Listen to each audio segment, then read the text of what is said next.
Dans un monde où les humains étaient constamment en guerre contre les esprits, Aeoma a connu un destin terrible lorsque son frère et sa sœur ont été brutalement tués par un esprit démoniaque sous les yeux même de Fronter. Il a survécu à cette attaque, mais avec une haine brûlante et inextinguible pour le meurtrier de sa famille. Il jure de tuer absolument tout esprit qui oserait croiser son chemin. Cette expérience traumatisante est aujourd'hui profondément imprimée dans son âme, même lorsqu'il grandit pour devenir un Sanome, dont la tâche est de chasser et de sceller les esprits. Cependant, au lieu d'adopter des méthodes pacifiques, ce crétin borné et impulsif utilise la violence pure pour les gérer. D'un autre côté, son grand-père Zoai, lui, ne compte que sur des méthodes pacifiques pour capturer ses esprits.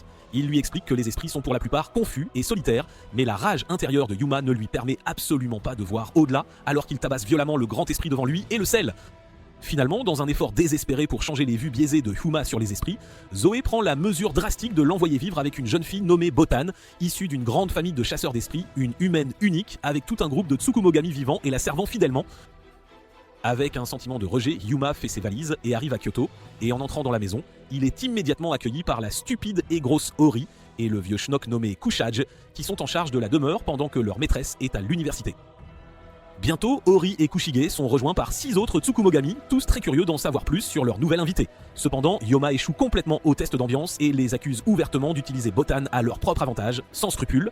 Il commence à fumer de rage après avoir entendu cela, lui demandant s'il veut mourir vierge. Kyoma cependant ne recule absolument pas et finit par se battre avec l'un des Tsukumogami les plus forts, nommé Nagi, tandis que les autres se préparent à regarder l'affrontement imminent. La bataille commence et ils augmentent lentement leur intensité quand Yoma révèle enfin ses armes spéciales qui parviennent à briser les épées de main de Nagi. Cela énerve encore plus ce Freddy Krueger de pacotille, alors que la bataille devient dangereuse quand Nagi commence à provoquer Yuma, le traitant de misanthrope haineux envers les esprits. Ori reçoit soudain un message indiquant que Botan rentre plus tôt de l'université et, alarmée par la tension croissante et palpable, elle exhorte vivement les autres Tsukumogami à intervenir immédiatement et à arrêter ce combat. Sans un instant d'hésitation, ils se précipitent tous vers Hume et le plaquent violemment au sol juste à temps, car quelques instants plus tard, Botan entre, mais ses yeux s'écarquillent sous le choc en voyant Hume cloué au sol dans ce qui ressemble étrangement à une tentative de lutte ratée. Elle les réprimande sévèrement pour être de si terribles hôtes pour Yuma. Elle s'excuse auprès de Yuma car ses esprits l'ont tabassée sans ménagement, mais Yuma se demande si cette femme à la voix douce, qui semble n'avoir sa place qu'à la cuisine, peut réellement gérer seule des esprits malades. Cette supposition s'évapore d'ailleurs assez rapidement quand elle pointe du doigt nonchalamment le crétin Nagi, qui est suspendu la tête en bas à un arbre, solidement attaché avec des cordes, parce qu'il a eu la brillante idée de chercher la bagarre avec leur invité. Kyoma se demande dans quel genre d'affaires bizarres il vient de se fourrer, et comme c'est un parfait idiot, il continue en disant que Botan ne devrait absolument pas permettre aux 6 Tsukunigami d'être sa famille, car ce sont des monstres dangereux qui manipulent les humains. Botan claque la table furieusement et lui demande de quitter sa maison sur le champ, car elle ne tolérera personne qui ose traiter sa famille de monstres. Yuma sait que s'il rentre, son grand-père idiot les jettera dehors et son rêve de devenir le meilleur Sanome tombera complètement à l'eau. Alors il la supplie de le laisser rester et elle accepte finalement, mais seulement pour 3 jours. Bientôt Nagi, le garnement à la grosse tête, entre dans la pièce avec un sourire suffisant plaqué sur son visage et demande à Yuma de le suivre pour l'aider à sceller un esprit hostile. Yuma trouve cela étrange car il n'a jamais vu un Tsukumogami chasser les siens, mais il se souvient alors que son grand-père lui a dit que les Tsukumogami qui travaillent pour Botan sont en fait des assistants Sanome, responsables de la chasse aux esprits rebelles. Bientôt, ils traquent le nouveau venu gênant et le poursuivent à travers la ruelle sombre, les yeux fixés intensément sur leur cible. Nagi balance rapidement sa lame et prend l'esprit au dépourvu, tandis que Yuma intervient et piège l'esprit avec un seau lumineux. Sur le chemin du retour, Yuma raconte à Nagi que ses frères et sœurs ont été tués par un monstre parapluie en papier malveillant qui est toujours en liberté. Il veut donc devenir le prochain chef du clan Kuneto afin de trouver et de tuer ce monstre et d'obtenir sa vengeance. Le lendemain matin, Yuma se voit confier une tâche aux côtés de 2 Tsukumogami, nommés Kagami et Suzuri. Cependant, il se retrouve rapidement frustré, car Suzuri flirte avec toutes les filles comme un zombie amoureux niais, tandis que Kagami est une véritable bête dévoreuse de snacks, constamment distraite par chaque collation en vue. Leur pitrerie agace Yuma au plus haut point, qui exprime sa frustration en les accusant de faire semblant d'être humains, malgré qu'ils soient des esprits. En entendant cela, Suzuri et Kagami lui demandent de ne pas faire constamment des suppositions négatives à leur sujet. Bientôt, ils entrent dans une maison pour mener une évaluation d'exception spéciale sur son Kumugami, nommé Yeijin, qui souhaite ardemment vivre dans un monde humain. Après quelques tests, il déclare qu'elle a réussi l'évaluation avec succès. Mais alors que Suzuri prononce le nom de la maison Nagatsuki, les yeux de la femme s'enflamment de colère et elle se jette sur lui, sifflant de rage à propos de la trahison de la famille. Mais Yuma se jette devant elle, la projetant violemment contre le mur avec un grognement féroce. Il attrape son outil de scellement pour en finir avec elle, mais Kagami et Suzure interviennent rapidement, lui demandant de ne pas faire cela et le tirent en arrière. La pièce palpite de tension alors qu'un Yoon en colère essaie de se calmer et Suzure prend les choses en main.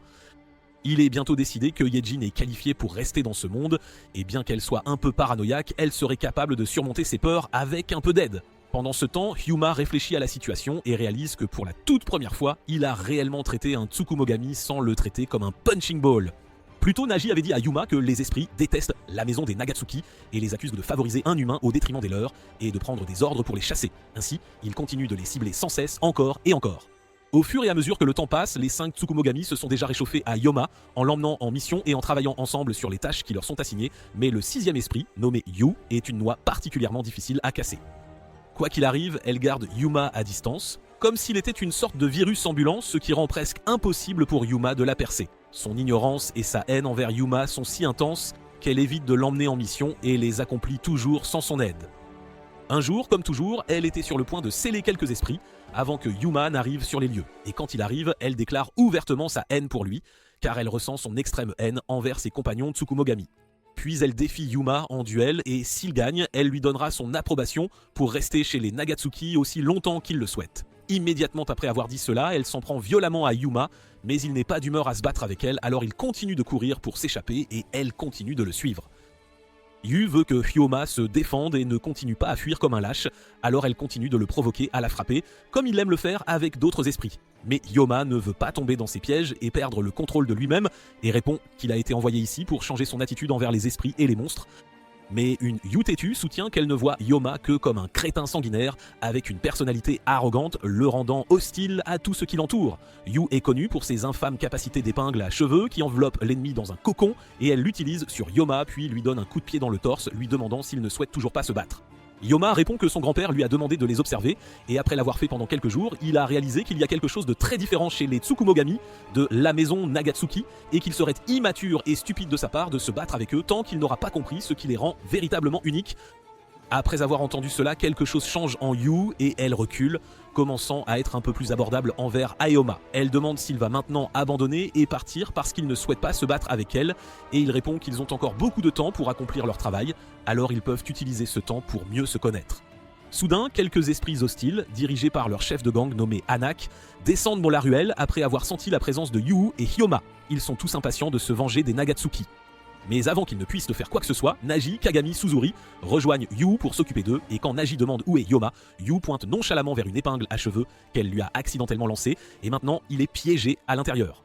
Naji demande à Yu de libérer l'idiot Kyoma afin qu'ils puissent s'occuper ensemble du fou Hanak, mais avant que Yu ne puisse le faire, Hanak demande aux membres de son gang d'attaquer Hyoma en premier et de le battre à mort, mais Yu prend les devants et commence à courir vers Hyoma, mais elle est bloquée par l'esprit géant. D'un autre côté, Kagami et Suzuri combattent les autres esprits et Nagi est après Hanouk qui continue de se moquer de lui pour ne pas pouvoir l'attraper, car vivre avec un humain l'a rendu mou et faible. Mais Naji est trop mature pour prêter attention à ces provocations stupides et finit par demander que plus tôt quand Hanouk a ordonné à ses camarades de tuer Hyoma, ils ont suivi ses ordres sans hésitation, ce qui signifie probablement qu'ils ont l'expérience de tuer des humains et qu'ils n'hésitent pas à le faire. Hanouk répond qu'ils le faisaient, mais qu'ils ont abandonné parce que les humains sont bien trop faibles et dès qu'ils les attrapaient, ils pleuraient et suppliaient pour leur vie. Soudain, tout le monde entend un craquement et ils réalisent que Hyoma s'est libéré du cocon de l'épingle à cheveux lui-même après avoir entendu ce que Hanak a dit. Ses yeux brillent d'une colère folle et d'une soif de sang, et dès que les camarades de Hanak l'attaquent, il les tranche sans effort et charge Hanek. Il le jette à travers la ruelle, le piégeant de toutes parts. Hanek rit et dit que Hyoma est tout comme eux parce qu'il aime aussi tuer, et Hyoma acquiesce d'un air menaçant en disant qu'il aime tuer, mais que ses instincts de tueur sont uniquement réservés aux Tsukumogami comme Hanek qui ciblent les humains. Il va ensuite tuer Hanek et le scellère. Pendant ce temps, Ori et Kushai, qui observent de tout de loin, réalisent donc que le ressentiment et la haine que Hyoma ressent envers les esprits sont profondément ancrés dans son cœur, ce qui le pousse à traiter tous les esprits et Tsukugami de la même manière. Son traumatisme d'enfance l'a forcé à croire que ces bêtes sauvages n'apportent que du mal au monde des vivants. Mais Ori est positive sur le fait qu'elle voit des changements remarquables chez Hyoma, et cela pourrait être utile pour corriger son cœur tordu, mais surtout, Aeoma serait une véritable lueur d'espoir pour eux, car il pourrait être capable de sauver Botan dans un avenir proche. Après quelques jours, Aeoma a réussi à obtenir l'approbation des membres de la maison Nagatsuki pour continuer à y vivre. Il ressent une étrange connexion parmi tous les membres qu'il n'avait jamais ressentie auparavant, mais il se résout à découvrir s'il peut vraiment faire confiance aux esprits Tsukumogami de cette maison ou non. Alors qu'il est perdu dans ses pensées, Botan entre précipitamment dans sa chambre pour confirmer s'il a obtenu les signatures de tous les membres, et quand il hoche la tête, elle accepte joyeusement de le laisser vivre dans la maison pendant 1 an. Elle continue en lui expliquant les règles qu'ils suivent, comme cuisiner par roulement, et Kuma est d'accord avec cela car il a cuisiné de nombreuses fois chez lui. Il n'est qu'un débutant, alors il demande à Botan de ne rien attendre de somptueux de sa part. Elle lui demande de ne pas s'inquiéter car Naji ne peut aussi faire que des snacks de bière. Un peu plus tard, Ori leur demande de la suivre, puis elle explique qu'ils ont pris un arrangement avec le grand-père de Yuma en échange de l'autorisation pour Yuma de vivre avec eux. Elle dit que chaque Tsukumogami de cette maison partage un seul et unique but, et pour cela ils l'évalueront pendant 1 an et verront s'il peut être un candidat approprié. Botan sait déjà ce qui se passe dans l'esprit de Ori et elle proteste, demandant à Ori de ne pas l'embarrasser. Yu lui demande de se taire. Puis Ori ouvre la porte d'une pièce avec une bannière qui indique que c'est la première étape pour trouver un homme digne d'épouser Botan. Le visage de Botan devient rouge de honte et elle intervient en disant que ce n'est qu'une blague stupide qu'ils font aux nouveaux venus, donc Yoma ne devrait absolument pas se faire de fausses idées. Mais ils sont tous en désaccord avec elle, disant qu'ils le font pour de vrai. Ori dit qu'ils ne peuvent pas arrêter ce rituel, car ce sont des esprits qui proviennent d'objets faits pour chercher un heureux mariage pour leur propriétaire. Elle explique qu'ils ne proviennent pas tous d'un seul objet, mais d'un seul lot de cadeaux offerts à la mariée lors du mariage, donc naturellement ils sont poussés à atteindre ce but. Donc l'approbation pour Yoma de vivre avec eux signifie aussi qu'il a passé leur première évaluation, et son grand-père a également donné son accord à cela. Ori demande à Yoma s'il considérera cela comme un mariage d'essai, et tout le monde commence à le presser.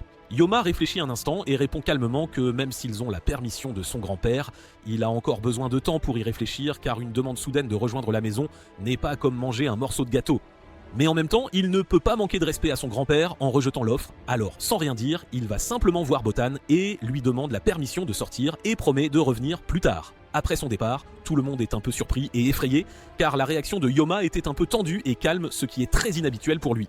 D'un autre côté, Botan est prête à leur arracher la tête et les accuse de rendre les choses gênantes entre elle et Yoma, et il sera difficile de vivre avec lui comme ça pendant 1 an. D'un autre côté, Yoma appelle son grand-père, menaçant de révéler la raison pour laquelle il a accepté la proposition de mariage des esprits de la maison Nagatsuki. Il dit qu'il ne souhaite pas créer une relation tendue qui nuirait à sa santé mentale. En entendant cela, Ju répond qu'il s'inquiète pour lui car il a eu 21 ans, mais comme un anti-romantique, n'a montré le moindre intérêt pour le mariage et la romance. C'est donc le moment idéal pour arranger son mariage étant donné que Botan est devenue une charmante jeune femme. Aoyama ne peut plus écouter les mots gênants de son grand-père, sinon ses oreilles saigneront. Alors il lui raccroche au nez. Il va voir Kagami et Suzuri et leur demande où se trouve Ori car il veut lui parler d'une affaire urgente. Ils répondent tous deux qu'elle est tout partie en voyage d'affaires avec Kushige, tandis que Naji et Yu sont en mission pour capturer d'autres esprits hostiles qui faisaient partie du gang de Hanae. Un Yuma furieux demande pourquoi on ne lui a pas dit de se joindre, car il attendait une chance de sceller à nouveau ses esprits hostiles. Soudain, Botan appelle Yuma et Kagami entraînent Suzaru avec elle, car elles veulent leur donner un peu d'intimité pour parler. Botan demande à Yoma de ne pas s'inquiéter de l'étrange proposition que sa famille d'esprits a faite, et Yoma ment en disant qu'il ne s'en inquiète pas du tout. En entendant cela, elle se sent un peu triste, mais elle se force vite à sourire et part faire du shopping. Soudain, Kagami et Suzuri réapparaissent et le réprimandent pour être insensible envers une fille en la rejetant avec une indifférence totale, l'accusant d'être un crétin cruel pour avoir fait cela. Suzuri avertit qu'il est un gars très calme, mais quand il s'agit de quelqu'un qui joue avec les sentiments de sa maîtresse, il peut devenir absolument sauvage de colère. Pendant ce temps, Kagami pleure à chaudes larmes après avoir vu que Yoma a rejeté Botan juste devant ses yeux. Elle crie que Yoma est nul pour exprimer ses sentiments et qu'il a été si méchant avec Botan. Bientôt, l'idiot Yoma réalise qu'il a vraiment blessé Botan en étant un crétin absolu et en ayant tout mal compris. D'un autre côté, Botan est en route pour faire du shopping et elle ne cesse de penser à ce que Yoma a dit, et peu importe à quel point elle essaie de l'ignorer, cela continue de la déranger. Soudain, une rafale de vent passe devant elle et prend la forme d'un énorme Tsukumogami nommé Inarishi qui veut l'attaquer. Botan est en difficulté car elle ne peut ni se défendre ni appeler sa famille Tsukumogami. Pendant ce temps, Naji et Yu sont occupés à capturer les esprits hostiles restants quand l'un d'eux rit et les informe que leur chef a dû trouver Botan maintenant et que leur maîtresse impuissante est trop faible pour se défendre. Mais Botan est déjà acculée par cette maudite bête et elle n'a nulle part où s'échapper. Elle essaie de courir pour se sauver mais il lui bloque le chemin et se moque d'elle pour être une telle faible. Il l'informe qu'il existe une règle non écrite parmi les Tsukumogami qui vivent à Kyoto, mais ils ne s'en prendront pas à Nagasuke Botan, mais lui ne s'en soucie pas, parce que son frère a été scellé par l'un des Tsukumogami de la maison Nagatsuki, et tout ce qu'il veut, c'est se venger. En disant cela, il se jette vers Botan, mais bientôt Aoyama s'interpose et lui tranche le bras. Ils s'engagent tous deux dans un combat brutal, tandis que Yu et Naji arrivent sur les lieux et menacent de donner une leçon à la bête pour avoir essayé de nuire à leur précieuse maîtresse. Ils attaquent de tous deux l'esprit ensemble et le capturent. Et Yu court anxieusement vers Botan pour vérifier si elle va bien. Et Nagi remercie Hayoma d'avoir sauvé la vie de Botan, puis entraîne Yu loin pour donner à Botan et Hyum un peu de temps seul.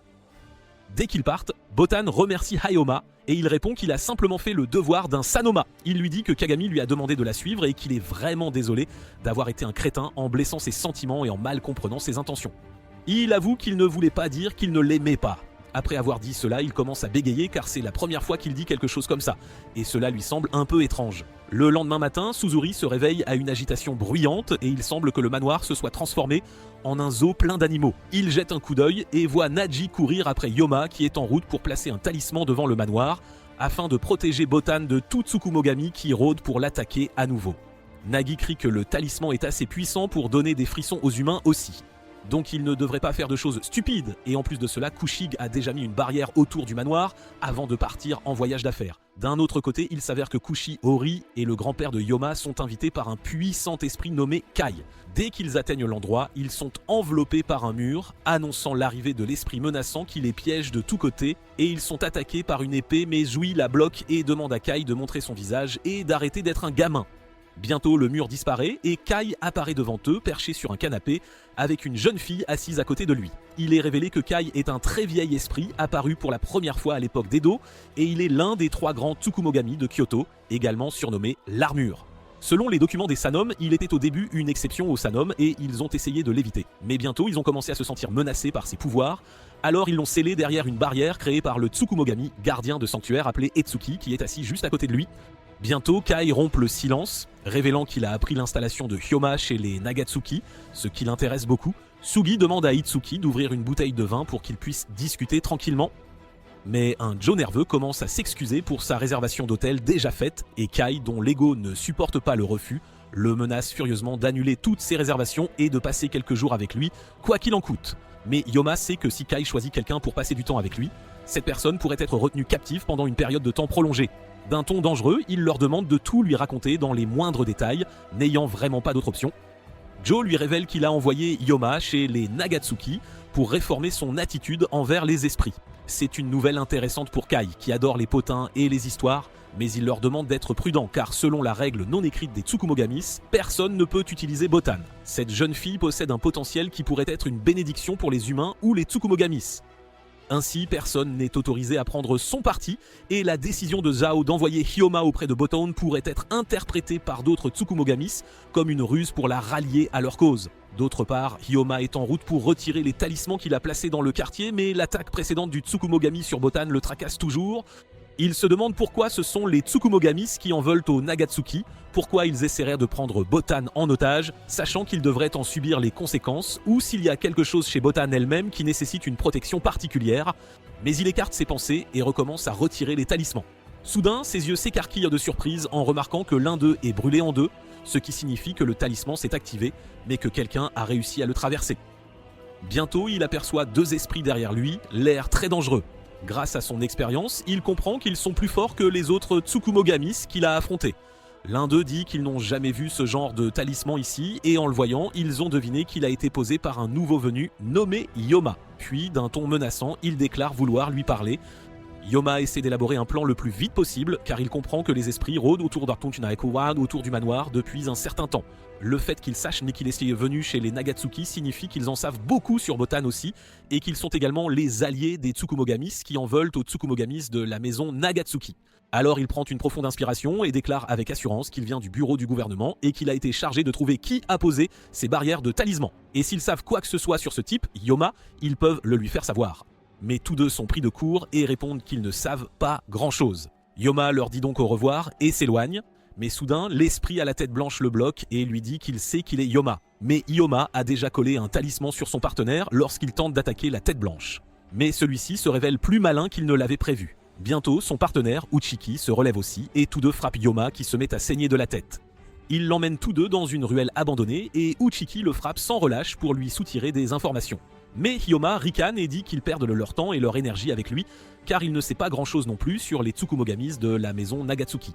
Mais l'esprit aux cheveux blancs nie et dit qu'ils veulent des informations sur lui et ses motivations pour être entré chez les Nagatsuki. Veut-il le pouvoir de Nagatsuki Botan parce qu'elle est une Yorimeshi ? Mais Hyoma ne comprend rien et tous ces mots lui semblent totalement étrangers. Bientôt, Whitehead menace qu'une guerre éclatera, car les Tsukumogami de la maison Nagatsuki, les Kazu, ont enfreint la règle non écrite de ne pas utiliser Botan en la vendant à la famille Kunado, celle à laquelle Hyoma appartient. En entendant cela, Hyoma donne un coup de pied dans le ventre de Whitehead et déclare qu'il n'a rien à voir avec les Tsukumogamis, mais qu'il ne les laissera pas vivre puisqu'ils ont déjà posé leurs yeux sales sur Botan, qui est une humaine ordinaire et qu'il est de son devoir de les sceller. Whitehead observe attentivement Hyoma et réalise qu'il ne sait vraiment rien de Botan et de ses pouvoirs cachés. Bientôt, ils sont interrompus par une Yu en colère qui déclare que Hyoma ne les a rejoints que pour apprendre à devenir le prochain chef de la famille Kunado et qu'il est actuellement son invité spécial et qu'un invité harmonieux est inacceptable dans la maison Nagatsuki. Surpris, Hyoma demande à Yu comment elle l'a trouvé. Elle répond qu'elle a suivi les morceaux de talisman qu'il avait laissés, puis elle demande à Whitehead de partir et empêche Hyoma de le sceller, car cela aggraverait automatiquement le problème et ferait plus de mal que de bien. Hyoma doit alors à contre-cœur les laisser partir. Elle lui dit que les deux esprits s'appellent Agi et Uchiki, et bien qu'ils aient utilisé des moyens déloyaux pour lui soutirer des informations, leurs principales fonctions sont les enquêtes internes et la collecte de renseignements. Mais elle se demande qui les a engagés pour faire cela. Et Agi répond que quelqu'un les observe de près, alors ils devraient faire attention à leurs arrières, puis ils s'éloignent nonchalamment comme s'ils n'avaient pas juste tabassé Hyoma à en perdre l'âme. Yumemi dit que Hyoma boude de colère parce qu'il voulait tellement sceller ces deux fauteurs de troubles. Alors elle le pique avec son épingle à cheveux et lui demande de se calmer, disant qu'elle rapportera le reste des talismans et qu'il devrait retourner au manoir pour se faire soigner. Sur le chemin du retour, Hyoma ne cesse de penser aux paroles d'Agi concernant Botan et décide d'en savoir plus sur elle. Le lendemain matin, Ori rentre chez elle après une rencontre épuisante et douloureuse avec Kai. Et alors qu'elle est encore sur le pas de la porte, accueillie par Kagami, qui la met au courant de tout ce qui s'est passé, elles entendent toutes deux Hyoma se jeter presque sur Botan, lui demandant de sortir avec lui car il souhaite en savoir plus sur elle, mais Ori et Kagami sont stupéfaites quand Botan le repousse des deux mains, le projetant à travers le couloir, disant qu'elle a un rapport à rendre à l'université avant 16 heures. Et elle s'enfuit, laissant Ori se tordre de douleur, le ventre serré, allongé sur le sol. Après un moment, Hyoma raconte à Ori et Kagami l'incident avec Agi, qui a dit que Botan est une Yorimeshi et qu'il est grand temps qu'ils connaissent la signification de ce terme. Quand Ori et Kagami apprennent que Hyoma voulait sortir avec Botan pour en savoir plus sur elle, des sentiments mitigés les envahissent, et elles se demandent si elles devraient lui révéler le secret de Botan. Bientôt, Ori se redresse et dit que Hyoma veut en savoir plus sur Botan parce qu'il veut sincèrement la protéger, et de plus, elles sont censées lui révéler ce secret tôt ou tard, alors il vaut mieux le lui dire maintenant. Elle demande à Hyoma de la retrouver dehors, devant le dépanneur. Elle le rejoindra là-bas après s'être un peu habillés et ils iront à un rendez-vous ensemble. Bientôt, Ori le rencontre au dépanneur, faisant semblant d'être sa petite amie, ce qui le met profondément mal à l'aise. Mais bientôt, ils commencent à suivre Botan en secret. Et quand Hyoma demande pourquoi ils agissent comme des rats, elle répond que la première étape pour connaître Botan est de comprendre ce qui l'entoure. Car à l'intérieur du manoir, elle est en sécurité, étant donné qu'il est entouré d'une barrière qui éloigne la plupart des esprits indésirables. Mais à l'extérieur, c'est complètement différent car elle est exposée à beaucoup de mauvaises énergies. Quand Hyoma rassemble ses sens de Shinome, il réalise que de nombreux esprits ont les yeux rivés sur Botan et l'entourent de toutes parts. Bientôt, il essaie de l'appeler par son nom, mais Ori le fait taire, disant que les esprits ne font que l'observer avec une présence massive et qu'ils ne lui feront aucun mal. Et elle est déjà consciente de la présence autour d'elle. Ça a toujours été comme ça depuis le jour de sa naissance, et elle a commencé à l'accepter en faisant un élément du décor de sa vie quotidienne. Après un certain temps, Ori explique que les Tsukumogamis naissent lorsqu'un Marebito possède un objet pour servir de réceptacle. Un Marebito désigne un dieu visiteur qui apporte des bénédictions d'une terre étrangère, et d'une certaine manière, les Tsukumogami possèdent un pouvoir divin qui donne une nouvelle forme de vie aux objets inanimés. Mais les Marbito peuvent apporter tant de pouvoir même aux choses les plus insignifiantes. Cependant, s'il possède un humain, le pouvoir peut se multiplier, mais si cet humain deviendra une source de bénédiction pour le monde des vivants ou non, cela reste encore à découvrir. En d'autres termes, une Yorimeshi désigne un humain possédé par un dieu. Et tout comme les Tsukumogami, Botan porte en elle un Marebito. Mais il ne s'est pas encore éveillé, Ori explique aussi qu'ils doivent transformer ces bénédictions encore incertaines à leur propre avantage. Il y a donc une règle, personne ne doit utiliser Nagatsuki Botan et tout le monde attend le bon moment en l'observant de loin. Hyoma, après avoir écouté attentivement chaque détail raconté par Ori, se tourne soudain vers elle, demandant quel est le rôle des Tsukumogamis Nagatsuki et comment il peut être sûr qu'ils ne lui feront aucun mal. Alors Ori le fusille du regard et le prévient de ne plus poser cette question ridicule, car il surveille en Botan depuis sa naissance. Quand elle a eu 3 ans, la loi a été établie et elle n'avait pas le droit de quitter le manoir. Mais quand elle a finalement été autorisée à sortir, les enfants, qui possédaient naturellement un 6e sens aiguisé, l'évitaient et leurs parents ne les laissaient pas l'approcher non plus. Ainsi, les seules personnes qui sont restées proches d'elle étaient les Tsukumogamis de la maison Nagatsuki, qui veillaient sur elle comme des parents. Ce n'est qu'après des années qu'elle a pu sortir sans sentir les regards sur elle, et à chaque étape de sa vie, ils ont toujours veillé sur elle sans aucune arrière-pensée.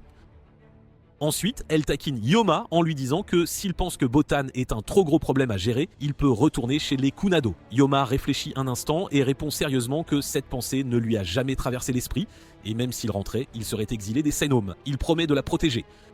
Bientôt, Ori appelle Kagami qui écoutait tout en restant caché, et elles recommencent toutes à taquiner le pauvre Yoma, disant qu'il est le futur mari de Botan parce qu'il a résolu de la protéger.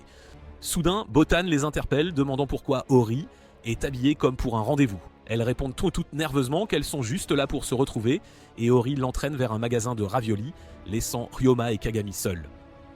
Yoma demande si Botan a des proches qui pourraient l'aider. Kagami répond tristement qu'elles ne savent rien de ses parents, car quand elles l'ont trouvé, elle était prise en charge par son grand-père. Mais après sa mort, il n'y avait personne pour s'occuper d'elle, et elle a traversé beaucoup d'épreuves, portant encore de profondes cicatrices dans son cœur. En rentrant le soir, Botan apprend que Ori a tout raconté à Hyoma sur son passé. Elle est embarrassée, craignant qu'il ne la prenne pour une fille délirante visitée par des fantômes. Mais Ori l'assure qu'il est vraiment impressionné par elle, car malgré les épreuves, elle continue d'avancer avec vitalité.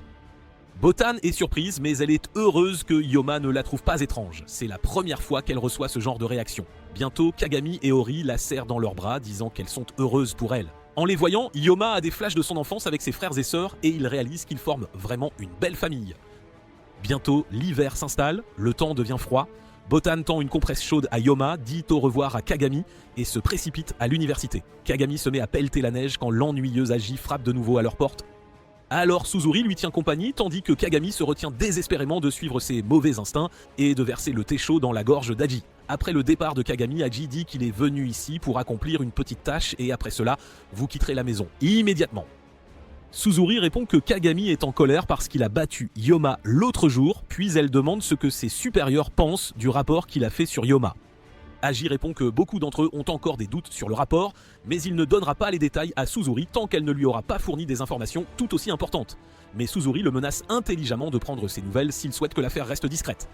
Agi répond que de nombreux lecteurs de son rapport, intitulé Kunado chez les Nagatsuki, à des fins d'entraînement et la loi n'a pas été enfreinte, sont convaincus et resteront probablement silencieux, à l'exception des 3 clients qui sont restés un peu sceptiques. Et ce sont le groupe de Tsukumogamis qui inclut un Ikaki et est connu sous le nom de Shogunbi, l'un des 3 grands Tsukumogamis de Kyoto, appelé le Baroa de la musique traditionnelle, et la faction Katamori qui est un représentant Saenome protégeant actuellement Kyoto. Les 3 ne reculeront pas facilement car ils sont particulièrement intéressés par Botan qui possède des pouvoirs divins, surtout quand Hyoma Kunado, un autre humain puissant, est proche d'elle. Cela rend les choses encore plus intéressantes. Les 3 factions viendront après eux, mais il n'est pas sûr de qui sera attaqué en premier, Hyoma, Botan ou bien tous les membres de la maison Nagatsuki. Suzuri demande qui, selon lui, attaquera en premier parmi les 3. Agi répond à contre-cœur que ce pourrait être le groupe avec lequel la maison Nagatsuki a le plus de relations, les protecteurs de Kyoto nommés les Katamori, puis il s'en va après un certain temps. Naji et Kagami apprécient mon Suzuri d'avoir pu extraire des informations importantes de l'astucieuse Agi, tout cela grâce au talent de persuasion de Suzuri que personne d'autre ne possède, mais Kagami trouve étrange que le bureau de la musique soit également impliqué avec Hyoma et Botan, alors même que Kai était content d'attendre de loin. D'autre part, Agi est à l'extérieur du manoir, donnant des coups de pied dans un tas de glace par frustration, car même s'il est autorisé à vendre des informations à qui il veut, il ressent un malaise grandissant après avoir révélé ces informations à Suzuri. Mais ce qui le met le plus mal à l'aise, c'est la rencontre qu'il a eue la nuit précédente avec l'esprit d'une jeune fille tenant un parapluie traditionnel. Elle a interrogé Agi sur Hyoma, mais il a refusé de donner des informations sans connaître son identité. Dès qu'il a demandé qui elle était, l'esprit a disparu, et cela tracasse toujours Agi. Il sait que la vie de Hyoma va devenir plus difficile chaque jour qui passe, surtout depuis que des individus étranges apparaissent de partout pour obtenir des informations sur lui. Hyoma se prépare à rencontrer le vieil homme nommé Katamori Taeju, qui est le représentant de Saenome Kyoto. Hyoma souhaite obtenir la permission officielle de commencer à travailler à Kyoto pour sceller les esprits. Quand Nagi lui demande s'il l'a déjà rencontré, il dit qu'il est beau mais qu'il en a entendu parler par son grand-père qui lui a dit que Katamori est un vieil homme frêle surnommé aussi oiseau de proie. Après un certain temps, Ryoma atteint le lieu convenu et rencontre Katamori, qui l'emmène ensuite à leur résidence où ils ont capturé un esprit appelé Kalbel. L'esprit est capable d'attirer d'autres Tsukumogamis proches par sa voix, mais ils ne l'ont pas encore scellé car ils pensent que ses pouvoirs pourraient être utiles et il fait du bon travail pour eux. Puis Katamori lui demande de s'asseoir et de regarder comment ils travaillent ici. En disant cela, il s'assied sur le pas de la porte et Yoma reste debout près de lui. Bientôt, un esprit apparaît au loin et Katamori explique que lui et ses hommes combattent de manière orthodoxe en utilisant le pouvoir des talismans pour immobiliser la cible et pendant qu'ils sont figés, ils y injectent un pouvoir de scellement. Bientôt, l'esprit charge les hommes de Katamori, mais dès qu'il touche les talismans, il est projeté au loin et les hommes courent rapidement vers lui pour le sceller. Après avoir tout vu en détail, Yoma réalise que Kyoto est un champ de bataille où les Tsukumogamis causent souvent beaucoup de dégâts, il faut donc des compétences spéciales pour les maîtriser. Bientôt, Katamori lui dit que tous ces esprits ne représentent pas beaucoup de travail pour eux. Mais étant donné qu'il y en a beaucoup qui arrivent à Kyoto ces jours-ci, il manque d'amenant de personnel. Alors, si Yoma souhaite les rejoindre pendant qu'il est en ville, il l'autorisera officiellement à continuer d'être un Seinome. Mais il doit lui faire rapport régulièrement et lui parler de la maison Nagatsuki. Car quand Haji l'a informé que Hyoma vivait avec les Nagatsuki, il a été énormément surpris et a pensé que les Kunado étaient malins et essayaient d'utiliser les pouvoirs de Botan à leur avantage. Puis il demande si Hyoma ne fait vraiment que rester avec eux pour observer. Au lieu de répondre, Hyoma demande à Katamori son impression des Nagatsuki. Il répond que c'est comme des monstres vivant côte à côte dans une joyeuse famille de monstres. Il se demande ce qui se passera lorsque le Marebito à l'intérieur de Botan s'éveillera enfin. Selon de nombreuses théories, on suppose qu'elle deviendra la maîtresse des Tsukumogamis. Il serait donc préférable de la garder sous leur contrôle, car elle est comme une bombe à retardement vivant avec eux et tout le monde voudra se débarrasser d'elle. Mais la raison pour laquelle ils ne peuvent pas le faire, c'est parce qu'elle a toujours une protection familiale de Tsukumogamis autour d'elle, et de plus, sa maison n'est pas sous leur juridiction, mais sous celle de Juai, le grand-père de Hyoma. La seule option restante est donc de demander des informations à Hyoma, car il a pu pénétrer dans leur espace sécurisé, et en plus, il est un Kunado. Il demande si Hyoma scellera les Tsukumogamis Nagatsuki et se débarrassera de Botan pour eux. Et le vieil homme continue de forcer Hyoma à répondre par l'affirmative, mais aussi rigide qu'il soit, Hyoma refuse et dit qu'il ne fera pas cela parce qu'il ne croit pas que Botan soit un monstre. Et comme il se considère comme le protecteur des humains, il lui serait inacceptable de se débarrasser de l'un d'entre eux. De plus, il a développé une affection pour cette famille. Le vieil homme réalise qu'il ne peut pas forcer Hyoma verbalement à accepter son offre, alors il demande à ses hommes de s'occuper de lui par la force. Il lance quelques talismans, le bloquant de tous côtés, et le vieil homme le menace d'accepter son offre, sinon il l'utilisera comme réceptacle pour se débarrasser des Nagatsuki. Mais Hyoma refuse courageusement l'offre à nouveau. Les hommes activent les talismans, provoquant une énorme explosion autour de Hyoma, l'enveloppant de poussière. L'autre homme court pour le capturer, mais il est accueilli par un puissant coup de pied de Hyoma, le projetant à quelques mètres sur le sol. L'autre s'exclame de surprise en voyant comment Hyoma a réussi à survivre à cette attaque mortelle. Hyoma répond qu'il n'a aucune intention de changer d'avis et s'il tente de le contrôler par la force, alors il ripostera. Il est maintenant clair pour Katamori que Hyoma est bien plus qu'un simple petit garçon riche, surtout quand il défie ouvertement le groupe de Seinome le plus puissant sans aucune peur. Le vieil homme réalise aussi que Hyoma a une bonne expérience du combat car il avait secrètement emporté un tas de talismans pour annuler l'effet des talismans explosifs, ce qui signifie qu'il était bien préparé. Mais il ne va pas reculer facilement, alors il appelle tous les Tsukumogamis qu'ils ont capturés pour s'occuper de Hyoma. Bientôt, Hyoma est entouré par un groupe de Tsukumogamis, fauteurs de troubles, qui ont été contrôlés par des talismans pour agir selon les ordres de Katamori. Katamori leur ordonne d'attaquer Hyoma et demande à ses hommes d'en profiter pour l'immobiliser et le contrôler avec un talisman afin d'utiliser ses pouvoirs plus tard. Mais Hyoma n'est pas dupe de ses manigances et un combat violent éclate rapidement. Dès qu'il sort son Shibiki Hiwa ou Dorpol, l'outil rituel de la maison Kumato, transmis directement par Sanakomi et utilisé pour tuer les Tsukumogami, le vieil homme réalise que Hyoma n'hésitera pas à les tuer, surtout qu'il est toujours hanté par le souvenir de ses frères et sœurs morts, tués par un Tsukumogami. Cela signifie qu'il est plus que prêt à affronter tout ce qui se présentera à lui. Tout le monde sait que Hyoma a mené sa première bataille à seulement 12 ans car il avait cherché des informations sur les esprits Tsukumogami, ce qui l'a poussé à risquer sa vie en combattant l'esprit bestial appelé l'Onigawara Dao, un Tsukumogami aussi puissant que les esprits de la famille Nagatsuki. Hyoma l'a détruit à 18 ans et a fait de cette bataille brutale et désespérée, ce qui signifie qu'Hyoma est sacrément fort. Il est toujours engagé dans les combats avec les esprits lâchés par le vieil homme et après les avoir tous vaincus, il lui a demandé d'en envoyer d'autres s'il en avait.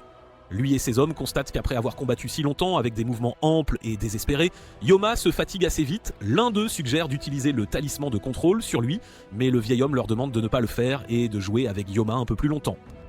Soudain, un autre esprit arrive en volant vers Hyoma. Et quand il regarde de près, il s'avère que c'est Yejin, l'esprit qu'Il et Suzuri avaient enquêté pour qu'elle puisse vivre avec les humains, mais maintenant elle est sous le contrôle de Katamori et de son clan. Yoma essaie de lui parler et de l'aider à sortir de la transe du talisman, mais Yejin semble assoiffée de sang en ce moment, elle se jette sur Yoma et l'attaque, mais peu importe ses efforts, sa sympathie pour elle ne lui permet pas d'utiliser son outil rituel sur elle.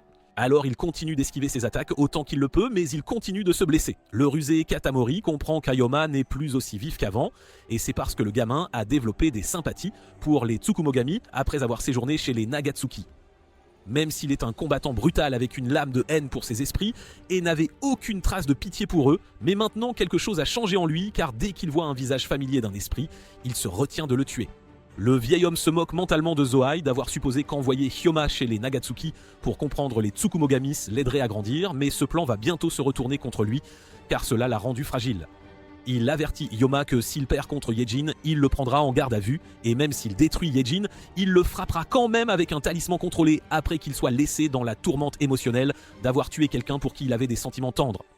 Bientôt, Yejin le frappe au visage, le laissant en sang, mais il essaie toujours de la calmer en disant que Yoshi a eu plus que sa part de malheur. Puis il prend tout le monde par surprise en lui tailladant le visage avec l'arme rituelle, et Katamori rit et lance intelligemment quelques talismans contrôlés vers Hyoma.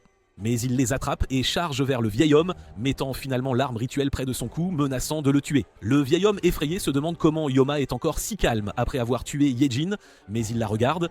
Il voit que Hyoma n'avait pas utilisé son outil rituel pour la tuer, mais l'avait utilisé pour couper son bandeau et les talismans de contrôle, et bientôt, Yejin reprend ses esprits. Katamori demande pourquoi Hyoma a choisi la voie la plus difficile pour résoudre le problème. Alors Hyoma répond qu'il a utilisé son instinct, qui lui a dit de suivre son cœur, alors il a suivi son instinct.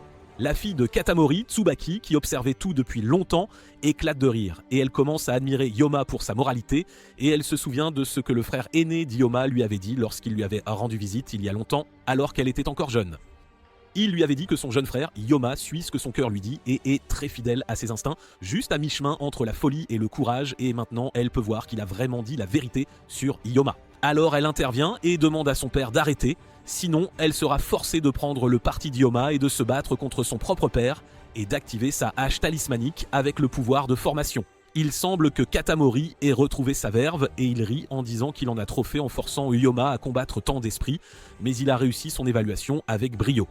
Il ajoute qu'il lui aurait donné la permission d'opérer à Kyoto en tant que Sanom, mais il a voulu le tester un peu, et en faisant cela, il admet qu'il a été un peu trop méchant envers Botan et la famille Nagatsuki.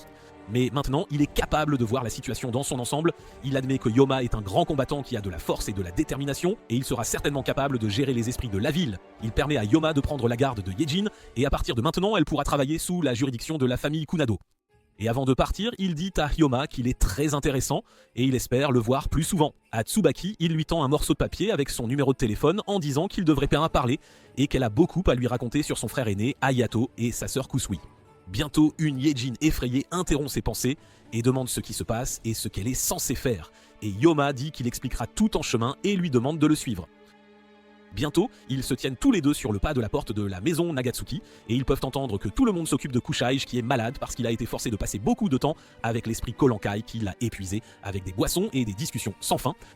L'agent se méfie de la famille Nagatsuki car il les considère toujours comme des monstres qui attrapent les leurs et les scellent, mais Hyoma dit qu'elle ne devrait pas continuer à supposer cela car c'est un mensonge. Et de plus, elle n'a qu'à passer une nuit ici et le lendemain son grand-père enverra quelqu'un pour la ramener à Kunado. En disant cela, il entre dans le manoir et voyant ses vêtements déchirés et en lambeaux, Kagemi prévient immédiatement Botan qui arrive en courant avec une paire de vêtements. Mais quand elle le voit dans un état amusant, elle ne peut pas contrôler son rire et fait remarquer que Hyoma rentre toujours battu, comme un enfant gâté qui a besoin d'être surveillé. En entendant cela, Hyoma sourit un peu et dit qu'après l'avoir vu, son esprit est maintenant en paix, et la rougeur monte au visage de Botan. Il lui présente Yejin et demande sa permission de la laisser rester pour la nuit, et Botan accepte. La nuit, quand tout le monde est ensemble, Hyoma explique désespérément à une Botan plutôt boudeuse, un peu vexée qu'il ait ramené une femme à la maison, qu'il a simplement eu pitié d'une femme malheureuse, et Botan se moque en disant qu'il est un tel martyr. Plus tard, ils organisent une fête de bienvenue pour Yejin. Le lendemain matin, Botan va voir Ori et dit que la nuit d'hier l'a aidé à éclaircir un peu son esprit et qu'elle a terminé son rapport. Ori lui dit que tout le monde est allé faire du shopping parce que Suzuri voulait s'acheter de nouveaux vêtements et qu'elle est restée pour s'occuper d'un Kushai malade. Bientôt, Yoma arrive avec Yejin et informe Botan qu'il part raccompagner Yejin et qu'il y a un endroit qu'elle veut visiter avant de partir, alors ils partent un peu plus tôt. Ori demande à Botan de les accompagner, faisant remarquer en plaisantant qu'Yoma part seul avec une belle fille et que cela pourrait mener à autre chose. Yoma a également demandé à Botan de l'accompagner afin qu'il n'y ait aucun doute sur sa relation avec Yejin, et Yejin accepte également, disant qu'elle appréciera vraiment que Botan les accompagne car elle a peur de l'attitude effrayante d'Yoma, et Botan accepte. Bientôt, le trio part ensemble et Yejin leur dit que l'endroit qu'elle souhaite visiter est celui où elle a passé beaucoup de temps en tant qu'outil avec son maître, alors elle souhaite le voir une fois avant de quitter sa maison Kunino. C'est plus comme la mémoire de son réceptacle du passé avec laquelle elle a de forts attachements, mais elle ne peut pas clairement se souvenir de l'emplacement ou du visage de son maître. Après avoir écouté cela, Yoma dit que c'est une affaire difficile, car ils entendent rarement parler d'un Tsukumogami qui a été si profondément influencé par son réceptacle.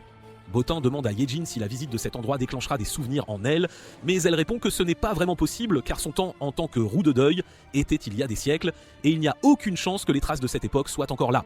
Ils atteignent une cabane abandonnée et Yejin raconte qu'avant d'être évaluée comme une exception, elle venait ici secrètement pour voir si elle pouvait encore retrouver ses souvenirs, mais elle n'a jamais rien appris. Mais elle souhaite désespérément connaître la source de ses émotions et à qui elles sont dédiées.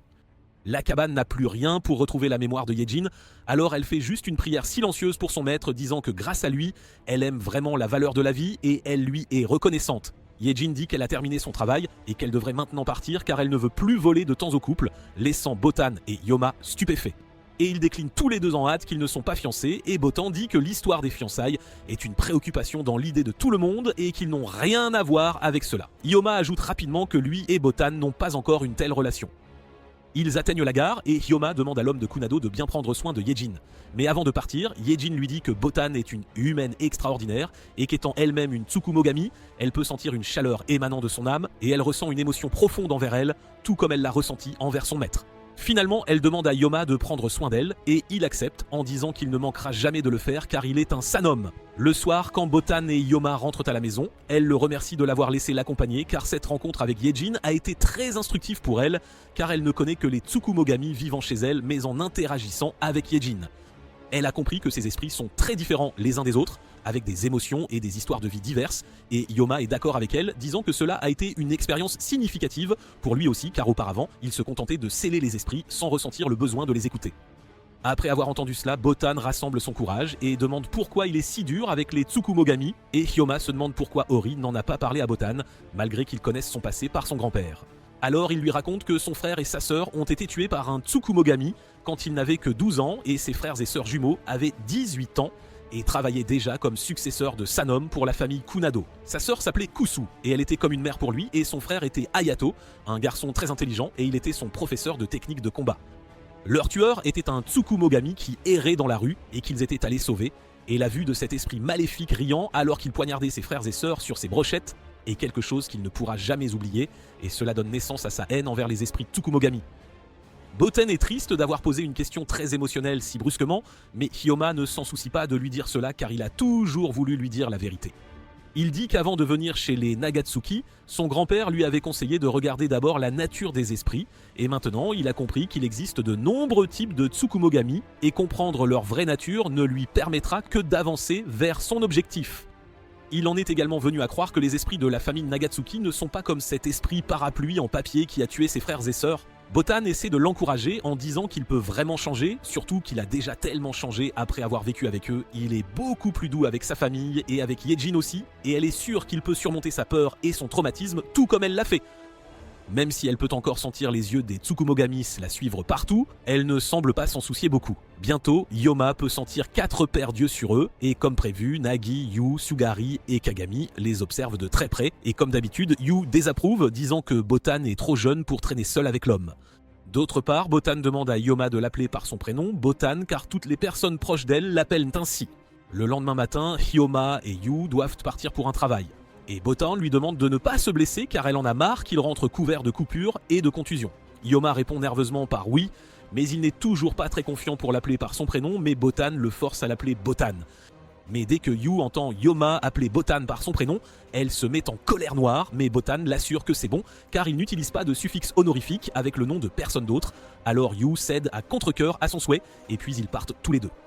Botan espère qu'ils s'entendront bien et demande à Nagi de les rejoindre pour surveiller, mais il dit qu'ils iront bien et de plus, il est de garde à la maison aujourd'hui. Yu et Yoma sont en route pour Katamori qui a appelé Yoma et un membre de la famille Nagatsuki, ce qui signifie évidemment que l'adversaire doit être incroyablement puissant. Yu l'informe qu'ils auront affaire à un groupe de Tsukumogami nommé Sojinbi, l'une des plus grandes factions de Kyoto et dont les réceptacles sont tristement célèbres pour être des instruments d'exécution, de torture et de souffrance humaine. Il y a 4 ans, le Saint M de Kyoto est entré en guerre avec eux afin de les abattre et de les éliminer, et cet incident récent doit sûrement être l'œuvre des 3 leaders survivants qui sont connus pour être très hostiles. Après avoir entendu les détails, Yoma approuve qu'ils doivent vraiment être des créatures dangereuses, et considérant cela, Yu n'a pas amené Nagi et les autres avec elle. Yu est d'accord et dit qu'auparavant, ils ont tous participé à la bataille avec les Sojinbi et ont joué des rôles importants pour les abattre, et si les 3 leaders hostiles des Sojinbi sont d'humeur à se venger, alors cela pourrait s'avérer dangereux pour Botan car il pourrait la prendre en otage, et pour éviter cela, elle a laissé tout le monde pour la garder. Elle taquine Yoma en lui demandant s'il agit comme un peureux sans les autres, et il désapprouve rapidement, disant qu'il est plus qu'excité d'affronter ces Tsukumogamis qui nuisent aux humains, et il est soulagé que cette fois, personne ne lui demandera de se retenir de les tuer et de s'en occuper. Bientôt, ils atteignent le lieu de rendez-vous choisi et de nulle part, la fille de Katamori, Tsubaki, lui saute dessus et s'exclame qu'aujourd'hui, ils vont travailler ensemble. Puis elle devient sérieuse, demandant pourquoi Yoma ne lui a pas envoyé de message, et il essaie de changer de sujet en disant qu'il avait ses raisons. Bientôt, ses yeux se posent sur Yu, qui le regarde avec un regard de dégoût, disant qu'Yoma a une femme dans chaque ville, et elle en informera Botan. Sentant qu'il pourrait avoir des ennuis avec Botan, il crie et dit que non. Il s'avère que Yu et Tsubaki se connaissent d'où déjà, et Yu dit à Yoma que Tsubaki se présente pour être la prochaine représentante Sanom de Kyoto après son père, et ce sera en faveur de Kunado si Yoma reste en bon terme avec Tsubaki. Bientôt, Yu s'enquiert des autres Sanom qui les accompagneront pour la mission, et elle interpelle Aji qui est assis sur le banc, disant qu'ils ne seront rejoints par aucun autre Sanom, donc ils doivent accomplir cette mission seuls, mais lui et son partenaire les guideront vers l'endroit où ils pourraient trouver leur cible. Yoma n'a pas de bons souvenirs avec Aji, alors il parle avec dégoût, demandant la raison de cet arrangement, à quoi il répond que c'est parce que Katamori et d'autres essaieraient de couvrir la ville de talismans protecteurs, et en attendant, ils travailleront sur la mission. Aji emmène les 4 au repère des Sojinbi, mais ils n'y vivent plus. Cependant, cet endroit pourrait les aider à trouver des indices sur eux, et de manière inattendue, Yoma félicite Aji d'avoir trouvé le repère seul. Yu sait que par le passé, Katamori avait demandé à Aji et à son partenaire Uchiki de suivre les 3 leaders afin que le moment venu, ils puissent les capturer, mais il a également forgé un accord avec eux disant qu'il les laisserait terrer librement, mais qu'ils ne devraient pas les attaquer. Mais elle ne comprend toujours pas pourquoi les 3 leaders ont décidé de rompre cet arrangement tacite après tant d'années, mais de toute façon, elle suppose qu'ils ont dû penser que les Nagatsuki avaient rompu l'arrangement en premier en laissant Yoma rester dans la maison. Bientôt, Aji annonce qu'ils ne resteront pas ici plus longtemps que nécessaire et demande à Uchiki de le suivre, mais soudain, Yoma crie son nom et avant qu'il ne puisse réagir, un esprit tombe du ciel et l'attaque. Yoma est sûr que les 3 Sojinbis sont dans leur repère et au compte de 3, ils apparaissent devant lui et l'un d'eux, qui s'appelle Ikikri, dit que la nuit dernière, ils ont tué un brave Sanom qui a été torturé à mort, mais il n'a pas révélé l'emplacement de son maître. Alors ils vont torturer Yoma et ses camarades et voir combien ils peuvent endurer, et en entendant cela, Yoma est rempli d'une colère folle. Bientôt, un autre esprit nommé Shimodi apparaît de la cabane et Aji fait remarquer qu'ils sont encerclés des 3 côtés. Yoma leur demande la raison de blesser les humains et s'ils attaquent les Sanom dans un but de vengeance, et Ikikri répond qu'ils le font pour faire souffrir les humains parce qu'ils sont nés d'instruments de punition. Et quand ils ont attaqué le Sanom la nuit dernière, ils essayaient simplement d'en faire une cible et rien de plus. En entendant cela, Yoma crie furieusement, disant qu'il les brisera tous en morceaux pour avoir blessé des humains, et Yu est d'accord avec lui car les Sojinbi sont aussi une rancune contre la famille Nagatsuki. Bientôt, Yoma sort son outil rituel et appelle les Sojinbis à se battre avec lui, et tout le monde attend en retenant son souffle que Yoma montre son héroïsme. Bientôt, l'un d'eux attaque Tsubaki avec du feu, mais elle utilise ses talismans pour créer une armure protectrice autour d'elle. Pendant ce temps, Ikikri déclare qu'il s'occupera d'Yoma seul, parce qu'il est l'humain qui a enfreint la loi en approchant Botan. Bientôt, il déchaîne sa tronçonneuse et Yoma demande à Yu de le frapper rapidement, et elle le prévient avec arrogance d'arrêter de lui donner des ordres. D'autre part, Aji essaie de s'échapper en essayant de faire croire aux 3e Sojinbi qu'ils n'ont aucune intention de leur faire du mal. Mais dès qu'elle les appelle les marionnettes de Katamori, Aji est rempli de rage et utilise sa technique d'éventail pour briser son armure. Pendant ce temps, Yu et Yoma se battent avec Ikikri, mais rien ne semble fonctionner sur lui car il a le pouvoir de se récupérer après chaque attaque qu'Yoma et Yu lui infligent, et bientôt il les envoie tous les deux voler dans des directions différentes avec ses armes tronçonneuses. Ikikri dit que les épingles à cheveux de Yu sont inutiles contre lui, car leurs corps sont déjà sous des formes assumées, et cela les aide à se transformer partout où ils sont frappés, et il n'est pas difficile de les éviter. Il demande à Yu de rester tranquille et de le laisser se battre seul avec Yoma. Ikiri sait que l'arme Chibikiwa, l'outil rituel de Hayoma, est un héritage ancestral. Ces objets sont faits de poignées de porte littérales vers le royaume des morts. Quiconque entre en contact avec le Chibikiwa franchit cette porte, disparaissant alors du monde des vivants. En conclusion, les armes de Yoma sont extrêmement dangereuses, mais leur effet dépend beaucoup de qui les utilise. Comme Yoma est gravement blessé, en ce moment sa mobilité est réduite de moitié, il sera donc facile de le vaincre en le déchiquetant avec sa tronçonneuse. Bientôt, il déchaîne toutes ses tronçonneuses et y piège Yoma, lui demandant de supplier de l'aide, mais quand il ne le fait pas, Ikikori regarde dans l'autre direction et voit que Sabuki a déjà tué un de ses coéquipiers. Elle dit qu'il peut se permettre d'en perdre d'autres. Pendant qu'il est distrait, Hiyomi utilise son outil rituel et coupe toutes ses tronçonneuses d'un coup.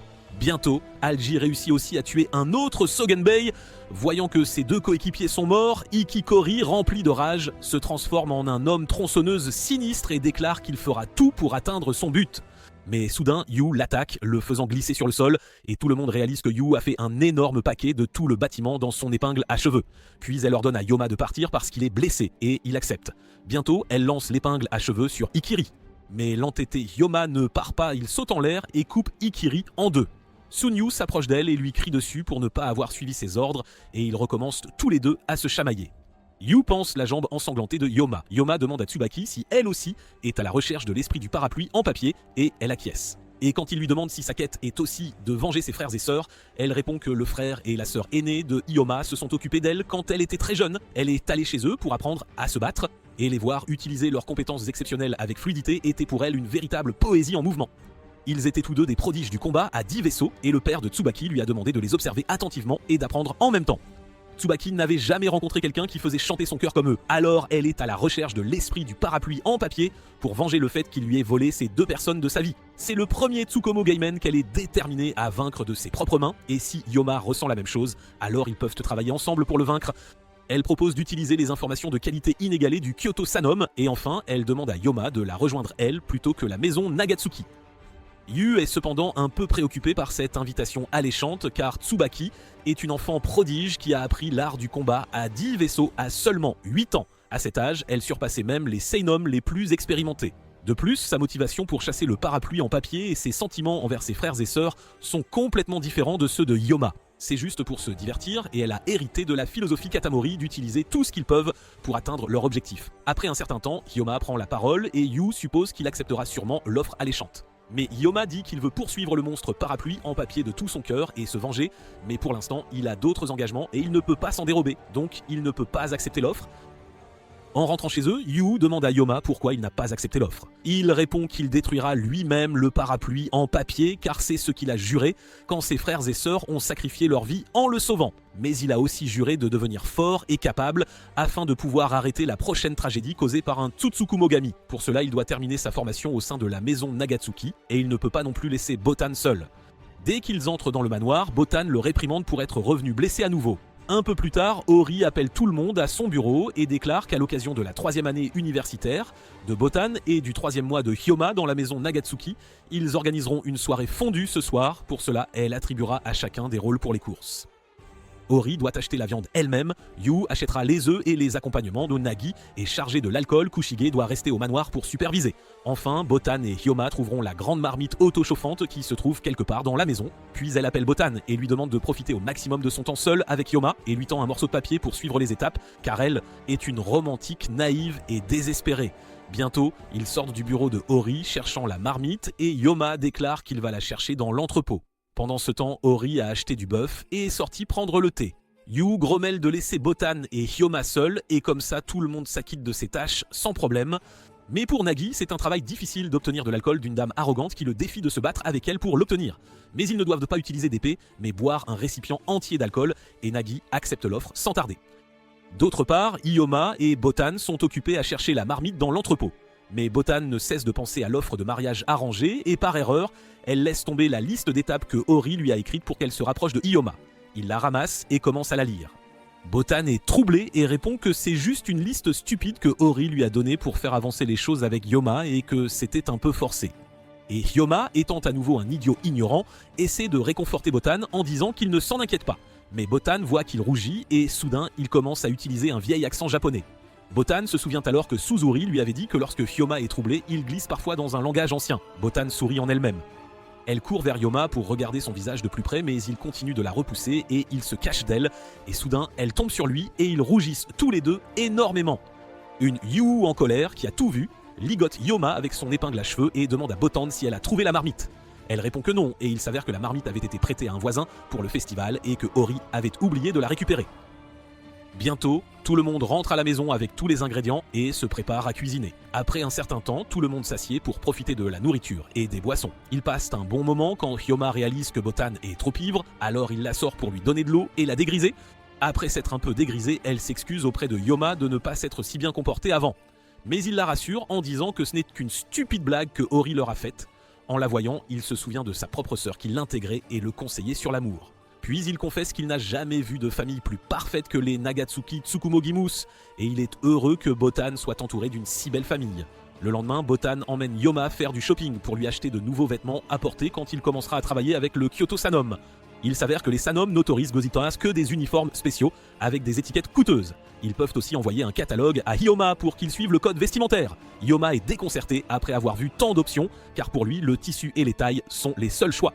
Quand il a vu le catalogue auparavant, Suzuri a souligné qu'après avoir choisi un uniforme, il devrait subir un test de compatibilité et il est inquiet à ce sujet. Quand ils ouvrent la porte du magasin, ils sont étonnamment accueillis par Tsubaki à nouveau, qui serre Hyoma dans ses bras et rend Botan un peu jalouse.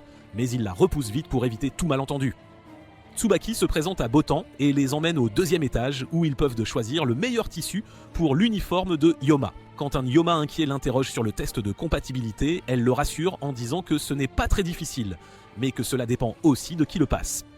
Dès que la porte de la pièce du deuxième étage s'ouvre, un tissu enveloppe Botan. Soudain, un homme nommé Hata, qui est l'esprit du rouet, s'excuse en disant que le tissu qu'il fabrique a des qualités spéciales et qu'il a sa propre vie, car la nature du jeu Tsukumo déteint sur le tissu.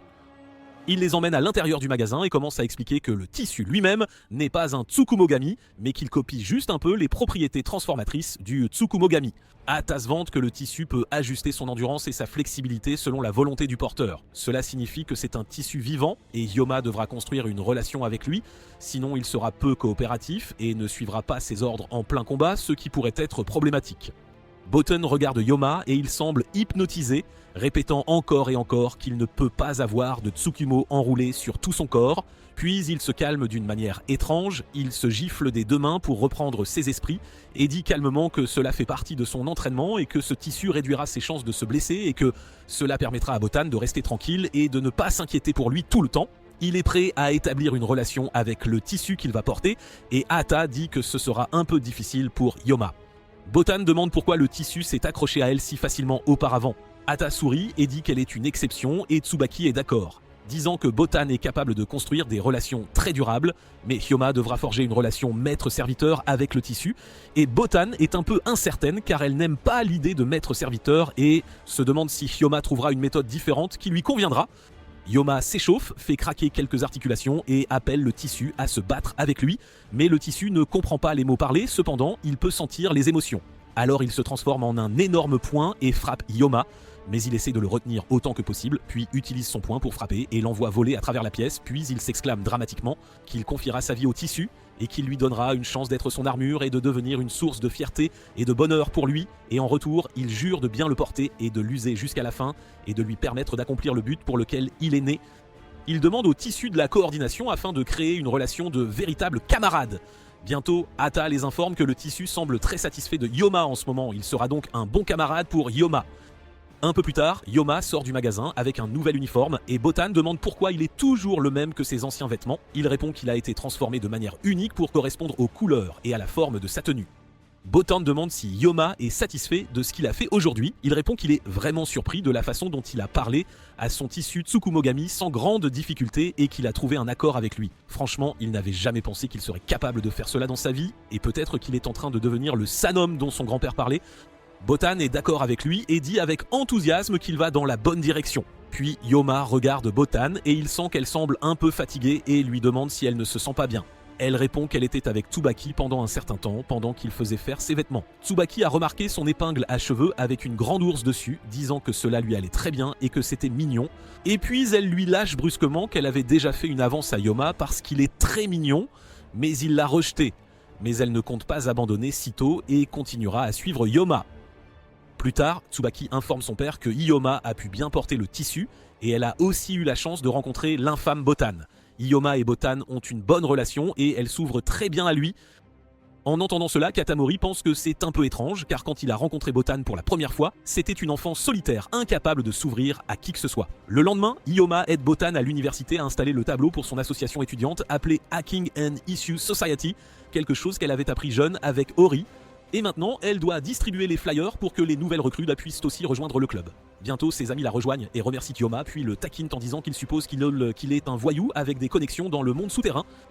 Avant qu'il ne puisse se moquer davantage de lui, Botan l'entraîne avec elle et lui dit qu'elle a un quart de travail supplémentaire pour montrer des choses importantes aux nouvelles recrues cet après-midi. Pendant qu'il parle, soudain, une des amies de Botan court vers elle et essaie de l'entraîner pour faire du travail pendant qu'elle est emmenée.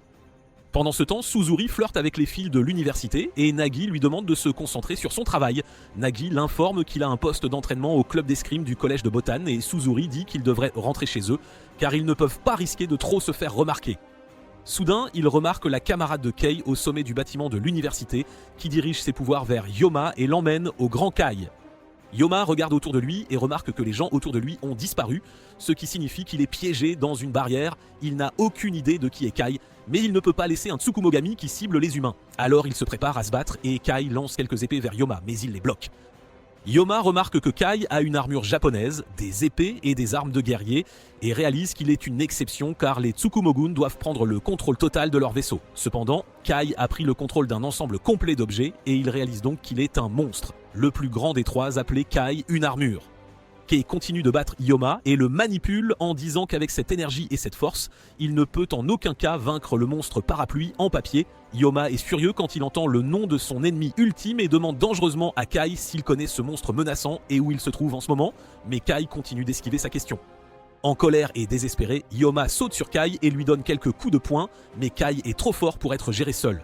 Bientôt, Nagi et Suzuri entrent dans la barrière et Nagi ne perd pas de temps à attaquer Kai avec son épée, mais il la bloque et c'est Itsuki. La camarade de Kai lui dit qu'ils n'ont plus beaucoup de temps et bientôt Kai est pris dans des chaînes dorées. Il s'avère que chaque fois qu'Itsuki perd sa force, Kai ne peut plus agir car il est pris dans la barrière créée par elle. D'autre part, Botan entre dans sa classe et découvre que les membres de son club prévoient tôt de recruter de beaux membres pour le club. Mais Botan est le moins intéressé par ce genre de discussion et elle leur demande de ranger la pièce. Enfin, après avoir tout fait, elle ferme la porte de la salle du club et en quittant la pièce, elle se demande pourquoi les gens sont plus intéressés par des choses comme la romance et l'amour, alors que tout ce qu'elle peut en penser, c'est que ce sont des sentiments dangereux. Pendant ce temps, la barrière créée par Kai est brisée et il dit au garçon qu'il est juste venu ici pour rencontrer Yoma et qu'il a aussi eu la permission de le faire. Mais Nagi l'accuse d'être allé trop loin en battant Yoma et il répond qu'il voulait juste s'amuser et ne voulait faire de mal à personne.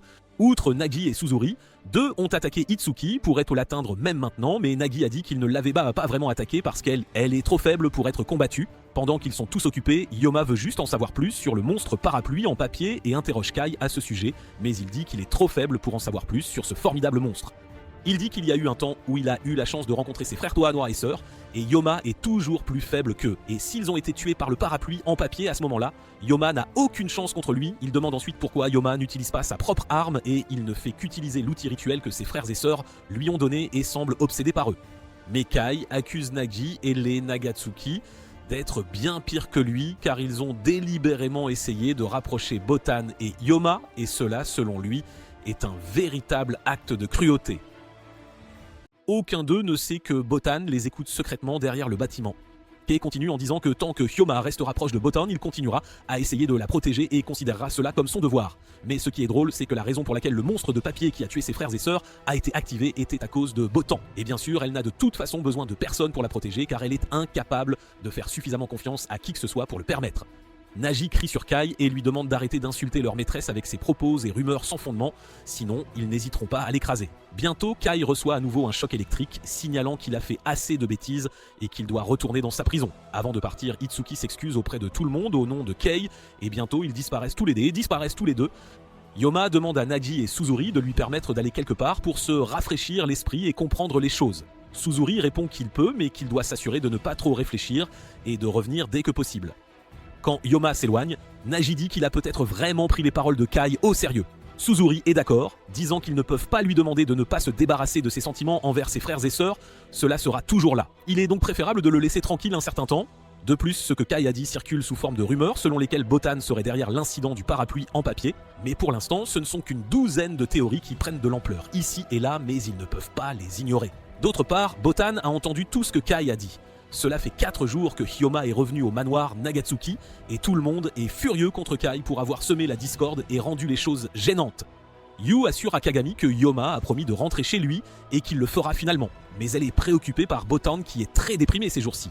Botan s'inquiète pour Hyoma et elle se résout finalement à découvrir si elle est la cause de la mort des frères et sœurs de Hyoma. Elle va voir Katamori et le salue. Le vieil homme l'informe que c'est leur deuxième rencontre car il l'a rencontrée quand elle n'était qu'une petite fille. Tsubaki lui demande de s'asseoir et Katamori est déjà informé que Botan souhaite savoir comment elle est liée à l'incident du parapluie en papier. Après un certain temps, Botan se prépare à partir et avant cela, elle raconte à Katamori l'incident avec Kai et comment Hyoma a quitté la maison après cela. Et soudain, Hyoma entre dans la pièce et Katamori informe Botan qu'il s'entraîne avec eux depuis 4 jours et que depuis, il reste avec eux. Il se souvient comment un Hyoma en colère l'a approché et lui a demandé de le laisser entreprendre un entraînement avec la branche Sanom de Kyoto afin de vaincre le monstre de papier un jour, et il veut aussi montrer à Kai qu'il est assez puissant pour affronter le formidable monstre qui a tué ses frères et sœurs.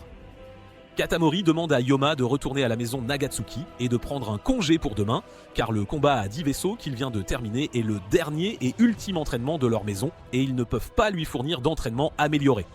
Il veut qu'il quitte la maison car il est devenu une véritable plaie et ils ne peuvent plus le nourrir ni l'habiller comme il se doit. Botan et Hyoma sont en route pour la demeure des Nagatsuki et Botan lui donne son écharpe. Hyoma la félicite d'avoir été si courageuse d'aller chez les Katamori pour découvrir la vérité. Botan lui lance un regard en coin, lui rappelant que c'est lui qui est parti brusquement sans rien dire, la faisant s'inquiéter qu'il ne veuille plus vivre chez eux à cause de ce que Kai avait dit. Mais elle comprend sa situation car ses frères et sœurs comptent énormément pour lui. Aomu répond que les affirmations de Kai lui semblent inutiles et l'idée qu'ils soient tous deux responsables du parapluie de papier est une allégation manifestement fausse. Mais ce qui le blesse, c'est qu'il est trop faible pour affronter le monstre parapluie de papier. Il doit donc s'entraîner dur pour que la prochaine fois qu'il croisera Kai, il lui arrache la vérité sur le parapluie de papier. Boden l'observe un instant, puis le félicite d'être si courageux, car une fois qu'il a un objectif en tête, il ne le lâche jamais jusqu'au bout. Il doit donc continuer à se faire confiance et ne pas abandonner avant d'avoir atteint son objectif. Puis Botan avoue que Kai a révélé une autre vérité. Elle ne peut pas faire confiance aux autres, et c'est parce que quand elle était très jeune, elle a été kidnappée. À la mort de ses parents, une foule de proches se sont proposés pour l'accueillir. Il y avait un homme aux yeux doux, un parent éloigné, et la sœur cadette de son père, au visage renfrogné. Ce n'est que 3 ans plus tard qu'elle fut autorisée à sortir, mais elle avait déjà vu beaucoup d'humains et de Tsukumogami qui la surveillaient. Les Tsukumogamis de la maison Natsuki la surveillaient pour la protéger. Étant ses premiers parents de sang, elle voulait qu'ils prennent soin d'elle et a décidé de faire confiance à leur gentillesse. Mais celle qui l'a kidnappée était la femme, car un jour, l'homme aux yeux doux en qui Botan avait confiance était en train de la vendre. Mais la sœur de son père, Satsuki, est partie en trombe avec la voiture où se trouvait Botan, affirmant qu'elle ne laisserait personne l'utiliser. C'est alors que Botan a réalisé que la femme à l'expression renfrognée était celle en qui il fallait avoir confiance, et non l'homme. Elle l'a emmenée dans une maison abandonnée, loin de la campagne, et lui a demandé de vivre avec elle et qu'elle trouverait le bonheur ensemble. Pendant que les Tsukumogami de la maison Natsuki la cherchaient, elle vivait une vie calme et paisible avec Satsuki, qui était la mère dont elle avait toujours rêvé. Mais ces jours paisibles ont pris fin brusquement quand, alors qu'elle fuyait l'homme maléfique qui voulait les vendre toutes les deux, elles ont eu un accident de voiture, Satsuki est morte et l'homme maléfique a tenté de l'emmener, mais elle ne se souvient de rien après cela et s'est retrouvée à nouveau avec sa famille Tsukumogami. Depuis, elle a peur d'être trahie par ceux qu'elle aime et a vu des gens mourir en la protégeant. Tout cela la rend indiciblement effrayée de faire confiance à qui que ce soit, même si elle a appris à interagir avec assurance avec les humains et les esprits. Mais elle ne peut pas faire plus que cela et est incapable d'aimer quelqu'un. Hyoma réfléchit un instant, puis demande à Botan si elle peut lui faire confiance car il ne pensera jamais à la manipuler. Puis il jure à Botan qu'il ne trahira jamais sa confiance, qu'il ne mourra jamais et qu'il la protégera toujours. Puis il sourit. Botan a les larmes aux yeux en regardant Hyoma, et lui dit que c'est la première fois qu'elle le voit sourire, et qu'il a l'air très gentil quand il sourit. Puis ils marchent ensemble pour retourner au manoir.